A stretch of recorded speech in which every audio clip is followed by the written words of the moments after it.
অনেক দিন থেকেই আমার একটা পাহাড় কেনার শখ, কিন্তু পাহাড় কে বিক্রি করে তা তো জানি না। যদি তার দেখা পেতাম, দামের জন্য আটকাতো না। আমার নিজস্ব একটা নদী আছে, সেটা দিয়ে দিতাম পাহাড়ের বদলে। কে না জানে পাহাড়ের চেয়ে নদীর দামই বেশি। পাহাড় স্থানু, নদী বহমান, তবু আমি নদীর বদলে পাহাড়টাই কিনতাম, কারণ আমি ঠকতে চাই।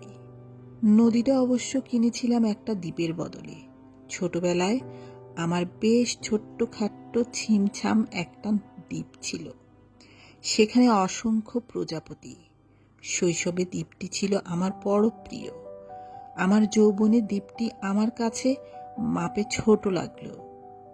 প্রবহমান ছিপছিপে তন্বী নদীটি বেশ পছন্দ হলো আমার। বন্ধুরা বলল, ওইটুকু একটা দ্বীপের বিনিময়ে এত বড় একটা নদী পেয়েছিস। তখন জয়ের আনন্দে আমি বিহ্বল হতাম। তখন সত্যিই আমি ভালোবাসতাম নদীটিকে। নদী আমার অনেক প্রশ্নের উত্তর দিত, যেমন, বলতো আজ সন্ধেবেলা বৃষ্টি হবে কিনা। সে বলতো, আজ এখানে দক্ষিণ গরম হাওয়া।